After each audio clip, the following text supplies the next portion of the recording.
Salut à tous, c'est Thomas. Alors nouvelle vidéo dans laquelle je vous explique comment déterminer le nombre de séries et de répétitions pour vos mouvements de force et chaque groupe musculaire. Parce que je sais que beaucoup de personnes se demandent combien de répétitions je dois effectuer, combien de séries je dois effectuer, que ce soit dans ma séance ou dans la semaine. Et ce qu'on va voir est super important pour éviter de se surentraîner ou de se sous-entraîner et adapter le nombre de répétitions en fonction de ses objectifs.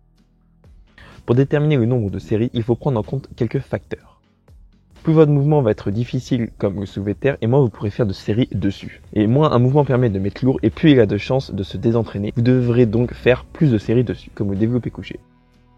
Pour les groupes musculaires, entre 10 et 15 séries devraient être suffisants. Mais faites attention, ne prenez pas seulement les séries comme repère, mais également l'exercice que vous faites. En effet, 3 séries de extension n'apporteront pas autant de gains que 3 séries de squat. De manière générale, les exercices à la barre libre ou aux haltères seront plus stimulants que les exercices à la machine. Pareil, les exercices polyarticulaires seront plus stimulants que les exercices d'isolation. Dans la dernière vidéo sur le choix des exercices que vous pouvez retrouver ici, j'ai oublié de préciser qu'il faut environ constituer votre séance de 75% d'exercices polyarticulaires et 25% d'isolation, à condition bien sûr de bien recruter vos muscles. Cependant, petit cas à part avec les biceps, triceps, mollets et épaules qui eux n'auront pas besoin d'autant de mouvements polyarticulaires, voire pas du tout.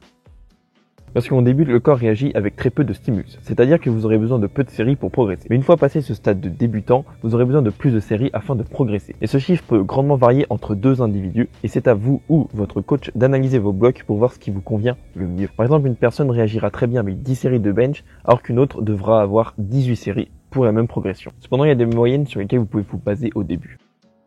Les femmes ont généralement besoin d'un petit peu plus de séries que les hommes afin de progresser.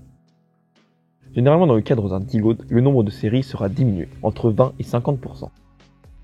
Lorsqu'un mouvement ou un muscle est en retard, il est souvent nécessaire de faire plus de séries sur ce dernier, quitte à moins prioriser d'autres mouvements ou muscles. Si par exemple vos pectoraux sont en retard, baissez le nombre de séries sur vos triceps et deltoïdes antérieurs afin de mettre plus de volume sur ces pectoraux. Pareil avec un mouvement de force, si votre squat est en retard, diminuez un petit peu le nombre de séries de soulevé de terre pour augmenter les séries de squat. Si vous êtes débutant, commencez par les recommandations dans le tableau. Avec ça, normalement, vous devriez progresser. Si vous ne progressez pas, au bout de 2 à 3 semaines, augmentez le nombre de séries de 2. Si vous êtes intermédiaire, basez-vous sur les recommandations générales et commencez dès maintenant à analyser vos blocs.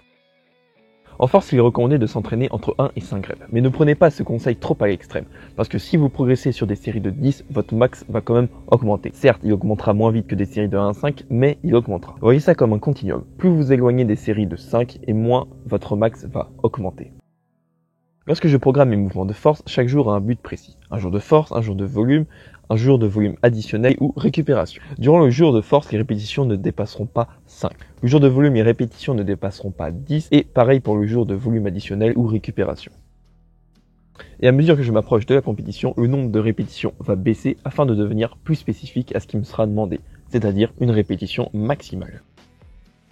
Et au sein du bloc, à mesure que les semaines passent, je baisse le nombre de répétitions afin d'augmenter la charge. Commencez par identifier pour chaque jour d'entraînement une adaptation spécifique. Ensuite, regardez dans votre calendrier quand est votre prochaine compétition et adaptez vos nombres de répétitions en fonction de cette date.